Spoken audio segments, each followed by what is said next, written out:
Cleaning up for my athletes, and we're either running inside because it's extremely hot outside, or we're running inside because of the Canadian smoke from the wildfires. Let's go over some hot topics that my endurance athletes are asking me this summer. My name is Diana. I'm an endurance and strength coach. I help athletes run a variety of race distances, everything from the 5K to the ultra. I also help athletes with triathlon and their strength and conditioning programs. Go ahead and fill out that athlete interest form, and we'll set up a call with you so we can chat a little bit more about you and your goals. So let's dive in. The first question that I'm getting from a lot of my athletes is, how do I adjust my workouts for the summer heat? The first thing that I recommend is always going by your effort instead of your pace. When I prescribe workouts for my athletes, I always make sure that I give the pace, but I also give that correlated RPE, so rate of perceived exertion. A rate of perceived exertion is on a scale from 1 to 10. 1 is easy, 10 is difficult, and you want to make sure that you just go for that correlated effort rate instead of your paces based off of your workout. Number 2 is I always kind of program more like walk-run intervals for my athletes, or intervals on the bike. So that way, when we're resting between our intervals, it gives us a chance to just completely take a rest. Usually a lot of times people will jog between intervals for recovery. When it's extremely hot outside, I just recommend that my athletes kind of just walk around and stay in place, or walk around to their water bottle if they're on the track, and go ahead and get some fueling in, take your water, and get some more fueling in during your rest. It just makes the workout go a little bit smoother when it's extremely hot outside. And number 3 is we really want to bring more electrolytes and more carbs. Even on our easy runs or our easy rides, it's hot outside, that intensity is going to be a little bit higher, so we want to make sure that we're actually fueling for that. And that brings me to my 4th point, is because you're going to be playing around with that electrolyte mix and that carb mix, it's really nice if you can bring a just regular ice cold water bottle with you, so that way you can wash your palate out a little bit, or you can just take that water and just put it on your palms or on your face, so that way you can kind of use it for a cooling strategy also. And that is just very, very important for when you're on the bike. I just find that when I'm on my bike and I'm trying to take in a lot of fuel, it's just so nice to be able to wash that fuel down with water, even more so than the run for whatever reason.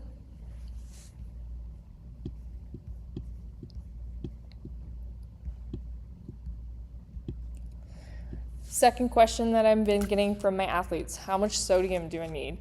So how much sodium we need is going to be dependent on a couple things. It's going to be dependent on how long our run is, how intense it is, and how much you just kind of generally sweat. I highly recommend going to Featherstone Nutrition. It's featherstonenutrition.com. She's got a lot of really great free resources that you can use as athletes, a lot of just free calculators, and one of those free calculators is a sodium calculator. So I recommend going there first, and so that way you can actually get a little bit better of an educated guess as to what you need.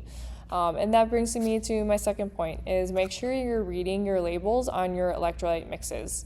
I just want to provide one example that came up with an athlete. Is he's a cyclist and he's been using Nuun Sports Endurance hydration, which I personally like Nuun. Also, it's really easy when you're traveling because it kind of comes in these small sticks. It's carbonated, so it's fun. It's just an overall fun sport hydration drink. However, it only has 400 milligrams in it, which really is not a lot with the heat and a more intense workout. So instead of using that, you might want to seek out other options depending on how much sodium you need. I recommend Trace Minerals. I really like their electrolyte packets, and I also have been really liking the Relight from Redmond. I used the Relight when I went to Idaho, and I really liked it. That one has 800 milligrams of salt, and it comes in more of that canister scoop style, which I love the canister. I love the canister scoop style as opposed to just having a bunch of packets all the time. And that brings me to my third point is, as endurance athletes, we want to lean towards more salt. We need salt for a variety of processes in our body, but especially when you're just really trying to push the effort, push the pace, especially in the heat. So when I have bigger blocks where I'm pushing the volume or pushing the intensity, I wake up and have an electrolyte mix every morning. I just find that that's something that's extremely helpful for my overall hormone health and just my performance also. So I have 1,000 milligrams every morning, and that has just made a big difference for me. And just a general rule of thumb too is, if you're going to do a workout that's over 45 minutes, you do want to bring electrolytes with you. That is another way that you can just make sure you're getting plenty of electrolytes in. And I always say lean a little bit more towards salt for my endurance athletes, because we are a little more health conscious individuals, so we're probably not eating a lot of processed foods. And because we're not eating a lot of processed foods, our diets are just in general less salty. So we do need to be very intentional with adding salt to our foods. All right, and the last question, the number one question that I always get from everybody, especially my athletes, which I totally understand, what am I training for? Obviously, I'm training for everything all the time. I just love training. I've always been that way, even since a kid. I've always was the one who was playing like multiple sports all the time, outside all the time, and that just hasn't really changed a whole lot in adulthood, which is fun. I am here for it. I enjoy it, and that's part of my job as a coach, is to be training for something and just trying out different training methodologies and products and stuff like that. That's just par for the course, and I'm here for it. So everybody knows that I really wanted to do the half Ironman in Rockford, Illinois. I did my race simulator workout in May, and I just found that my bike setup was extremely uncomfortable. I did get a bike fit, so that was really helpful, but I just found that with the new bike fit setup, my old saddle just really it was not helpful at all. So, and I just also, at that point, it was a little bit more early spring, so I really did a lot of work on the trainer at the gym versus like on my actual bike. And since I'm a new-ish rider, I just want to have more time on the bike before I commit to a half Ironman distance. Can I do the distance? Absolutely. But could I really race it and do well? I don't know. So I just want to make sure that I can race it and actually do well, as opposed to just checking the distance off. So I will be finally doing the women's triathlon race coming up here in August. I'm excited about that. I've heard really great things about the venue. I will also be doing the Rib Mountain Trail Race. I'm very excited for that. It's up in Wausau, Wisconsin at Rib Mountain. It's a ski resort, and it is actually pretty steep for the Midwest, which is one of the reasons why I love it. And the terrain is a bit more of a rocky terrain and lots of pines. So you guys know that I just love that too.